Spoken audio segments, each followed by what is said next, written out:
Hello and welcome. You're watching Head to Head with UATV. I am Oles Gerjuk. Ukraine continues to experience historic transformation since the 2014 Revolution of Dignity. While the country faces numerous political, economic and structural challenges, one of the most urgent tasks is to create favorable development conditions for the business environment. To discuss the present and the future of Ukrainian market, we welcome to the studio one of the foreign investors' representatives building business in Ukraine. Joining us is Thomas Sillesen, chairman at Danish engineering company BR with its office in Ukraine. Hello and thank you for being with us today. Thank you. Mr. Sillesen, what could you say about Ukraine's investment potential, analyzing the changes throughout the recent years? On one hand, we still have a war going on in the east of Ukraine and we have a lot of corruption, and on the other hand, we managed to get the association agreement with the EU and start reforms.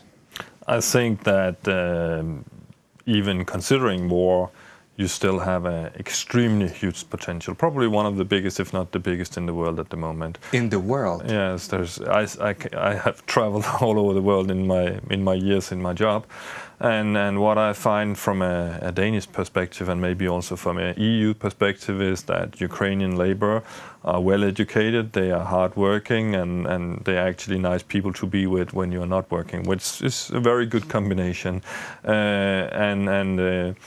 And I think that for our company is the reason we are here, and we have enjoyed fantastic success so far with our staff here. We grew from 8 persons when we started in 2013, now we're over 100, and we will continue to grow in the years to come. Mm-hmm. So the potential is here, and it's not only for engineering, which we are doing, it's for farming, for instance. There is a huge potential for that. That is for energy renewable, it's for basically nearly every industry, shipbuilding, whatever. It's just a matter of Ukraine, even though they have already done a lot of positive things, they also need to do much more. Mm-hmm. But is it only about Ukrainian brains, or is it also about some sources, or what are the conditions in Ukraine for foreign investors? I mean, we have had 2 or 3 corruption cases already, and we solved them ourselves, and that doesn't scare us away. We're a strong company, we will fight them off. We even took a government body to court because they didn't follow the law, and we won in 2 courts. So we're not afraid of that.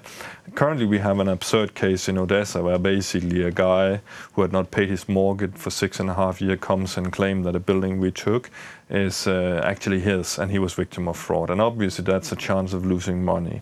And that's kind of where the line goes. One thing is to fight corruption, another thing is to have our assets stolen, basically, which is probably what happened in the first court, but hopefully we win in appeal. So obviously from an international perspective, a Danish investor, which know our company very well, they would not be tempted to invest in Ukraine as long as a case like ours is not solved, because they see not only corruption, they see the chance of losing money. And I think that's where the problem is. But if you can get rule of law, which also EU have pushed very hard for, you have basically a glorious future, there's no doubt about it. So you mean that we need this judicial reform to be fully implemented? Yes. And to change the court system in Ukraine? You need to have a transparent, honest system that is in compliance with the EU. And if you look at the association agreement with the EU, it's not only about trade, it's also about juridical reforms as well, about rule of law. And from the association agreement was ratified till 10 years later, you actually have to implement these things. So investors can feel protected about their money, about their business being built in Ukraine. If you look at like a company like ours, and I don't think we are special in any way, but our company, in 2 years in a row, we were a taxpayer of the year in Odessa Oblast. And I think that it's a strong signal to send to actually Ukrainian people that it's possible to follow the law, it's possible to pay the taxes, but it's also good for Ukraine that we pay the taxes. Mm-hmm. And at the same time, when we are a citizen like that, it should also mean that we get protection from the state, of course. We should not be victims of things. And for everybody investing here, that's a crucial factor. I talked with a Belgian farmer who basically had somebody coming and harvest his corn in the summer and just throw away with all his corn, you know, and things like that. And you can say these are small cases, but the problem is that bad news always travels further than good news. That is true. So these things are to be taken as serious, and even the smallest thing. And if your government and your politicians and your officials understand that, then I think the potential is huger than even Ukrainians imagine. I mean, you Ukrainians are very proud about your IT sector. You are like telling like you're super in IT, and frankly, that's not the case. What you are in IT, what's special about IT is only one thing, and that is that it's relatively free of corruption. Because when you do IT, you store your data on the sky. If somebody comes and attack your company, you can just buy a new laptop tomorrow and continue producing. Continue your work. Yes, so you are less vulnerable to corruption and harassment compared to if I make a factory. Make a factory, suddenly a lot of people have to approve things, and suddenly I'm victim of that. And that's what makes IT strong, is that that's free of all this harassment. That's the only thing. So if you had the same climate for normal businesses like you had in IT, all business would be like IT. You would be super rich country. It would be doing much better than you can even imagine. Well, hopefully we will. But I also wanted to focus on land market reform, that we just had prolonged the moratorium on selling and buying the agricultural land. And obviously it influences the investment climate in Ukraine. How do you think, how could be different if this moratorium was not prolonged for another year? But I just think you need to realize that competition is always good. I mean, there are people in Ukraine who would say, no, we cannot stand the competition, but that's not true. If you look at your society, you already now has a lot of competition. Odessa, where I come from, has a lot of hotels, a lot of restaurants, and the result of that is people go there for holiday because it's attractive, and the restaurants will compete about the best dinner for the money or the best super dinner, whatever. And that's competition. It actually strengthens. Had there only be one hotel and one restaurant in Odessa, nobody would go there because it would be that boring. So competition is good for society. And if you look, for instance, at agricultural, I mean, Denmark is probably the leading country in the world if you look at productivity per farmer or whatever how you do it. And they are in the forefront of that. And imagine having Danish farmers coming here making farms, and actually, at the same time, obviously, will teach a lot of Ukrainian about how we do it in Denmark. That will be like moving knowledge from Denmark to Ukraine. It will strengthen your farming immensely. But how do foreign farmers feel safe about coming to Ukraine on the conditions of renting the soil, renting the land? I mean, if they don't have absurd cases like the one I just told you about with the Belgian farmer, I don't think it's a big issue. But on the other hand, obviously, we are used to buying the land, so we have the full control. So obviously, that's where you should be heading. That would be best, no doubt about it. So still, this issue ends up in the judiciary reform when the investor is feeling protected. Yeah, you basically. This is capitalism, and capitalism works best when it is actually implemented like it's in our countries, because we have a very long tradition of doing it. So we have not only took the benefit of capitalism, but we also regulated the bad things, because of course there are as well. So why try to invent something else instead of following the example that has shown to be working very well? It's well, many speakers and a lot of media are saying that Ukraine has a huge potential in the growing of the investments, but eventually some of the reforms we cannot fully implement, and some of the topics are still being discussed. For example, we launched the big privatization in 2014, and since then every year we would fail in fulfilling the plan, and this last 2017 year we again failed, and that of course includes the privatization of big state enterprises. That would mean that some investors could come to and invest in Ukraine and build up these enterprises so they function properly and just increase the amount of jobs. I have seen some of your state factories, And in all fairness, and this is not to be rude, to a certain degree, they are extremely ineffective. Ineffective. That means that maybe 80% of the people is not producing in a pace like they would do in Western Europe. And obviously that means that it's not only a state enterprise, it's also a way to keeping some people so they have some kind of meaning in life instead of doing something else. And what could we do about it? Are they inefficient because of the old technologies which are being used over there, or are they inefficient because of the team which is ruling these enterprises, because of the heads of these enterprises? I think it's basically everything. Sometimes you don't have the market for the product, really. You don't have the team set up for it to do it rightly. You don't have efficient productivity and so on. So the problem is, if you do privatization, of course you would have a lot of people being fired from their jobs, and that will, in the first place, it will mean that people would complain that it was bad that it was privatized.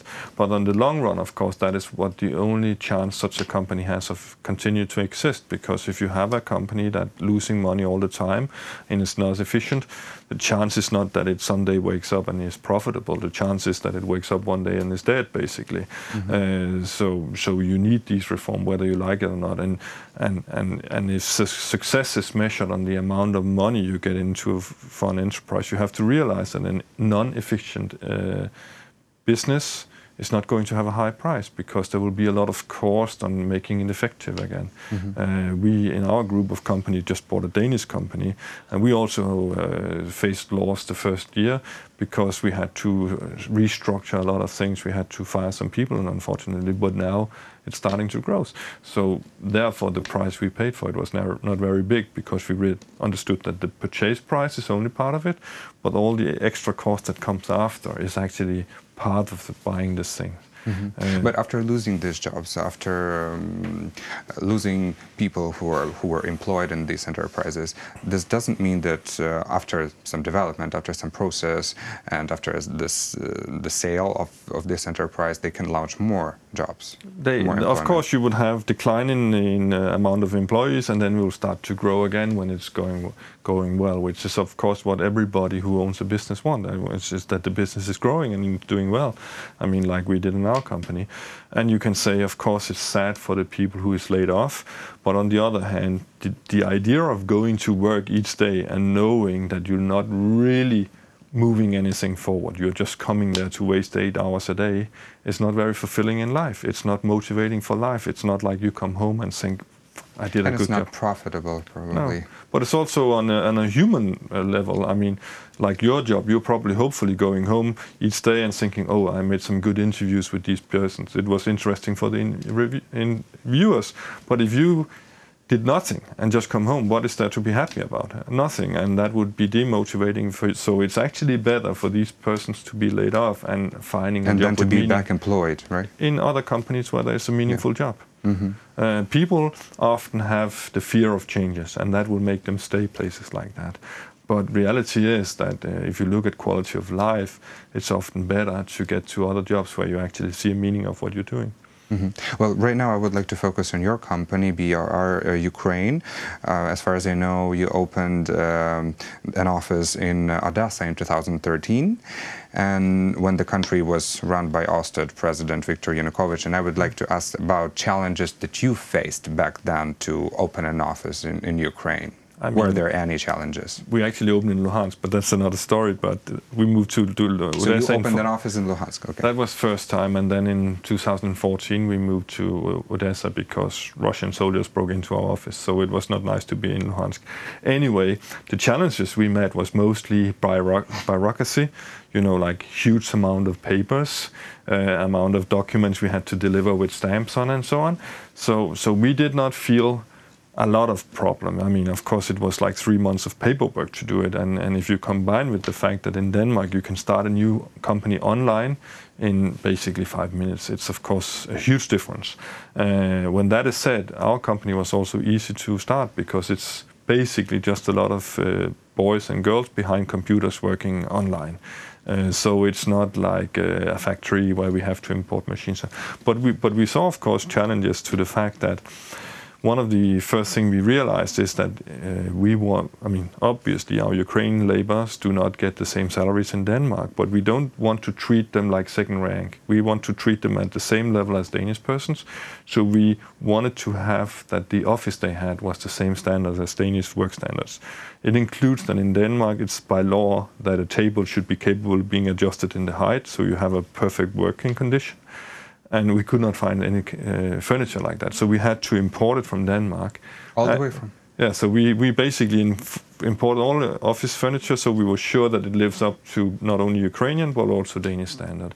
And of course that means challenges with the customs and so on. So we saw it, but on a relatively small scale, because you can say we were not stopped by producing because our furniture was stopped in the custom for a week or something like that. But of course, if you are importing, let's say, or producing food, it's a problem that you have it stalled in the customs for a week or whatever. So there is a lot of things that needs to be changed. And I am positive about the progress Ukraine is doing right now.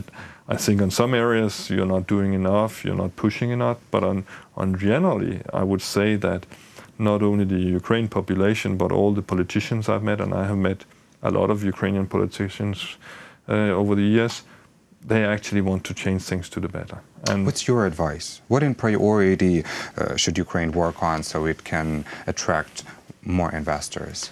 I think it's like you should take the criticism of EU especially very important. Like when you saw recently the EU ambassador criticizing the lack of juridical reforms and the lack of the pace, and actually saying there's no need to put this into a committee and start talking about it, just get it done. That is actually a very strong and rightful advice, that instead of talking, do it, because in the current situation of Ukraine, even let's say you make a reform and it's only 90% correct, it's still better than waiting 2 years and making something that's 100% right in 2 years' time. Wasting time, basically. It's about getting momentum. It's about reform of also, all kind of government administrative units, because if you look at the English word, and it's of course a public servant, it means that they serve the public. They are there to help them. And for instance, if I have a problem with taxes in Denmark, I'll phone the tax office and I'll ask them, can you please advise me about this here? And I doubt many want to phone the tax office in Ukraine because they will be afraid to draw attention. The same if we have some issues about work conditions, are they correct and so on, we will contact the administrative office for that. So we have like a kind of a teamwork where when we have problems, we will talk with the government official and they will try to help us. They realize that the more they help us, the more we move forward. And if we move forward, we pay more taxes, and it's a benefit for everybody. Well, let's hope that this pattern will come to Ukraine as well. And thank you so much for this interesting conversation. Thank you very much.